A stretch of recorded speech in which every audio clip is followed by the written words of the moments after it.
വിജയെക്കുറിച്ച് പറയാനുള്ളത് ഇത് നമ്മുടെ മിക്കവാറും നമ്മുടെ ഒരു വ്യക്തിയുടെ ഏറ്റവും പ്രധാനമായ ഒരു കാര്യമാണ് ഇപ്പോൾ ഫോൺ. ഒരു ഫോൺ പോയി കഴിഞ്ഞാൽ ബഹുഭൂരിപക്ഷം ആൾക്കാരും ഒരു ബിഗ് സീറോയാണ്.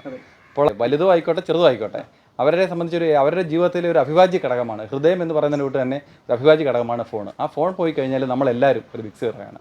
അങ്ങനെ ഫോൺ പോകുന്നവരുടെ അതുമായിട്ട് ബന്ധപ്പെട്ടൊരു പരാതി കിട്ടിക്കഴിഞ്ഞാൽ നമ്മുടെ വിജയുടെ നേതൃത്വത്തിലുള്ള അല്ലെങ്കിൽ കൂടുതലും വിജയാണ് അതിനകത്തൊരു ഹെഡ് ഓവർ ചെയ്യുന്നത്.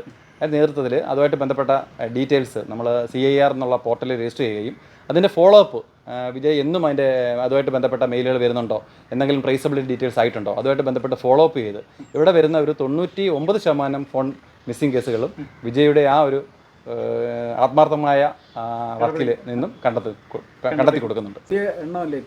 അതെ അതെ അതെ അതെ അതെ അതെ അതെ വിജയുടെ ഹാർഡ് വർക്ക് തന്നെയാണ്. അതിൻ്റെ ഒരു ഫോളോ അപ്പ് നമ്മൾ ഇങ്ങനെയുള്ള കേസുകളിൽ നമ്മൾ ഓരോ സമയം അതിൻ്റെ അപ്ഡേറ്റുകൾ വിശകലനം ചെയ്തുകൊണ്ടിരിക്കണം. എങ്കിൽ മാത്രമേ അതിനകത്ത് ട്രേസബിലിറ്റി വന്നിട്ടുണ്ടോ തുടങ്ങിയ കാര്യങ്ങൾ അറിയാൻ പറ്റത്തുള്ളൂ. അപ്പോൾ വിജയ് ആ ഒരു കാര്യത്തിൽ 100% അർപ്പണ മനോഭാവം കാണിക്കുന്ന ആളാണ്. അതുകൊണ്ടാണ് നമുക്ക് ഇത്ര നല്ലൊരു റിസൾട്ട് കേരള പോലീസിനും അടൂർ പോലീസ് സ്റ്റേഷനും ഉണ്ടാക്കാൻ കഴിഞ്ഞത്. അഭിമാനം തന്നെയാണ്. അതെ അതെ തീർച്ചയായും വിജയ് നമ്മുടെ കേരള പോലീസിൻ്റെ ഒരു മുതൽക്കൂട്ട് തന്നെയാണ്.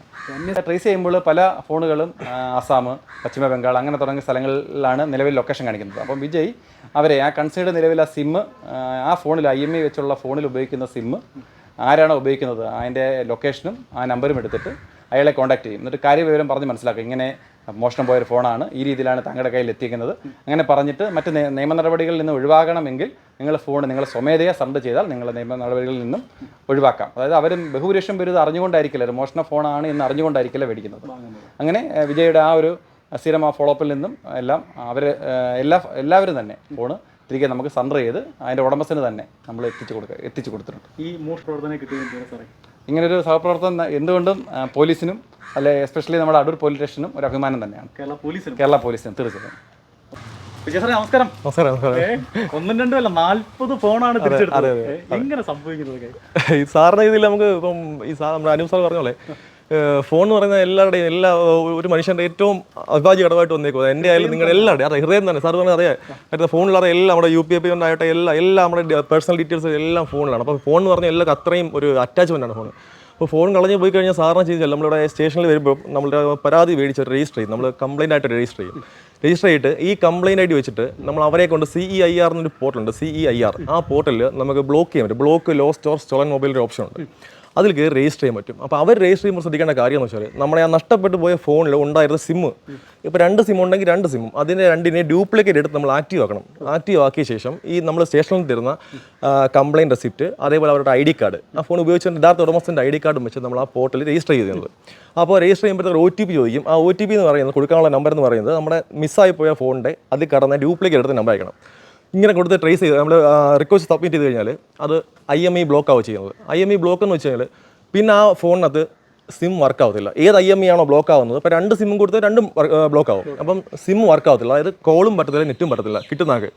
പക്ഷേ ഈ സിം അതിൽ വന്നു കഴിഞ്ഞാൽ ഡിറ്റക്ഷൻ കിട്ടും. അതായത് നമുക്ക് ആ പോർട്ടലിൽ ഏത് സിമ്മാണ് ഇട്ടേക്കുന്നത് അതിൻ്റെ ഡീറ്റെയിൽസ് നമ്മൾ SHO ലോഗിനിലേക്ക് അയച്ചു തരിക ചെയ്യുന്നത്. അപ്പോൾ നമ്മൾ എല്ലാ ദിവസവും രാവിലെ മോണിറ്റർ ചെയ്യും, ഇന്ന് വന്നിട്ടുണ്ടോ വന്നിട്ട് കറക്റ്റ് ആ സിമ്മിൻ്റെ നമ്പർ കിട്ടുന്നത്. അപ്പോൾ നമ്മൾ ഡയറക്റ്റായിട്ട് ആ സിമ്മ് യൂസ് ചെയ്യുന്ന ആളെ നമ്പറിൽ വിളിക്കുകയും ചെയ്യുന്നത്. വിളിച്ചിട്ട് അവരുടെ കൃത്യമായ കാര്യങ്ങൾ നമ്മൾ പറഞ്ഞ് മനസ്സിലാക്കി ഇതാണ് സംഭവം. നിങ്ങൾ മോഷണ ഫോണാണ് ഉപയോഗിക്കുന്നത്? അതെ ഉപയോഗിക്കുന്നത്. അവർക്ക് അറിയത്തില്ല. കാര്യം ഈ കൂടുതലും കണ്ടേക്കെന്ന് വെച്ചാൽ മൊബൈൽ കടയിൽ നിന്ന് സെക്കൻഡ് ഹാൻഡ് ആയിട്ട് മേടിച്ചുകൊണ്ട് പോകാനായിട്ട് കണ്ടേക്കുന്നത്. അപ്പം അവരത് അറിഞ്ഞിട്ടില്ല, നിരവധികളാണ്. അപ്പോൾ നമ്മൾ അവരെ വിളിച്ച് കാര്യം പറയുമ്പോൾ ഇതാണ് സംഭവം അങ്ങനെ പറഞ്ഞ് മനസ്സിലാക്കി കൺവിൻസ് ചെയ്ത്.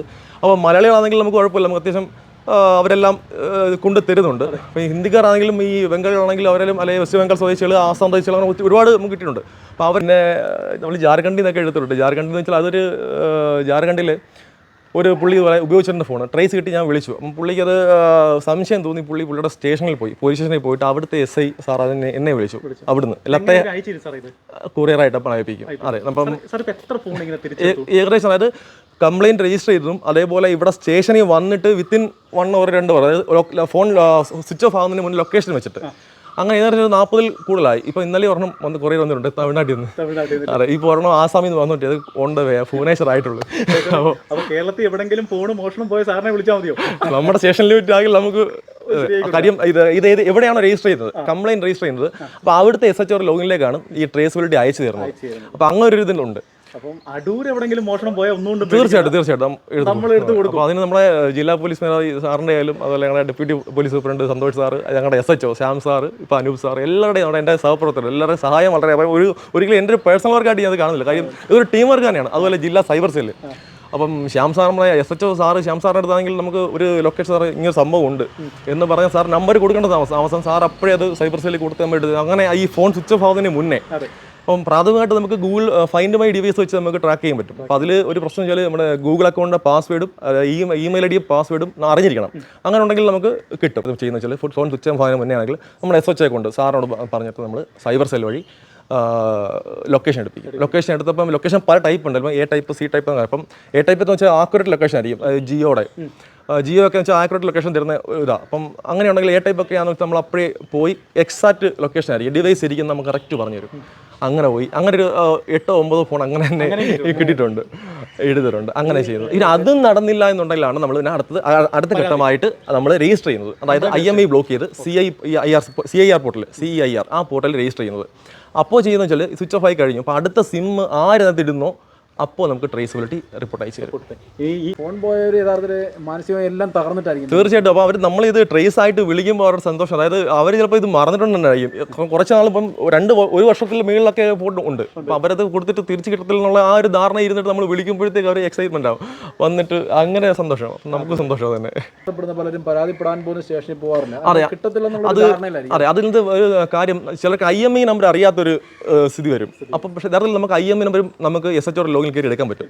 അതായത് ഒരു സിം നമ്പർ, ഒരു നമ്പർ, ഫോൺ നമ്പർ തന്നു കഴിഞ്ഞാൽ SHO പെർമിഷനോടെ SHO ലോഗിൻ കയറി നമ്മൾ IMEI നമ്പർ കൊടുത്തു കഴിഞ്ഞാൽ, അല്ലെങ്കിൽ ഫോൺ നമ്പർ കൊടുത്തു കഴിഞ്ഞാൽ ആ ഫോൺ നമ്പർ ഇതുവരെ ഏതൊക്കെ ഡിവൈസിൽ ഇട്ടിട്ടുണ്ടോ ആ ഡിവൈസിൻ്റെ എല്ലാ ഡീറ്റെയിൽസ് IMEI കിട്ടും. അപ്പം IMEI ഇല്ലാത്ത കാരണം വിഷമിക്കേണ്ട ആവശ്യമില്ല. അപ്പം അതും വഴിയുണ്ട്. അതായത് IMEI നമ്മൾ എടുത്തു കൊടുക്കും. അപ്പോൾ ഫോൺ നമ്പർ മതി. അതിൽ എപ്പോഴെങ്കിലും ഉപയോഗിച്ചുകൊണ്ടിരുന്ന ഏതെങ്കിലും ഫോൺ നമ്പർ ഉണ്ടെങ്കിൽ നമ്മൾ എടുക്കും. 1.5 ലക്ഷം രൂപ വരെ ഫോൺ വരെ അതാണ് ഞാൻ പറയുന്നത്. ലൊക്കേഷൻ അതായത് സാംസങ് S24 അൾട്ര, അത് നൂറാട് സ്വദേശികളുടെ യുവതിയുടെ ആയിരുന്നു. പുള്ളിക്കാരി പറക്കോട് വെച്ച് പോയതാണ്. അങ്ങനെ ഒരാഴ്ച കഴിഞ്ഞിട്ട് വന്നപ്പോൾ ഒരു സംശയം തോന്നി. അവിടെ ഒരു ഹോട്ടൽ, പറക്കോട് ഒരു ഹോട്ടലിലെ ഒരു അതിഥിത്തൊഴിലാളിയാണോ സംശയം തോന്നി. അവർ അവിടെ പോയി സംസാരിച്ചപ്പോഴത്തേക്ക് അവിടെ കൂടെ വർക്ക് ചെയ്യുന്ന ആൾക്കാരെ പറഞ്ഞൊരു ഫോൺ വരെ ഇരിക്കുന്നത് കണ്ടിട്ടുണ്ടെന്ന് പറഞ്ഞു. അങ്ങനെ ആ നഷ്ടപ്പെട്ട ഫോൺ സ്വിച്ച് ഓഫാണ്. അപ്പോൾ അവരെന്ത് ചെയ്തു, ഞാൻ ആ ഉടമസ്ഥനെ വിളിച്ചു ഹോട്ടലിൻ്റെ. എന്നിട്ട് അദ്ദേഹം അവൻ്റെ ഫോൺ നമ്പരും തന്നു, ഫോട്ടോ അയച്ചു. എന്നിട്ട് ഒരു കാര്യം പറഞ്ഞു, അവൻ അന്ന് രാത്രി 9 മണിക്ക് ട്രെയിൻ ടിക്കറ്റ് എടുത്തിട്ടുണ്ട് വെസ്റ്റ് ബംഗാളിലേക്ക്, എടുത്തിട്ടുണ്ടെന്ന് പറഞ്ഞു. അപ്പോൾ ഞാൻ സാറിൻ്റെ സഹായത്തോടെ സാറിനെ വിളിച്ചു, SHO ശ്യാം സാറിനെ വിളിച്ചു.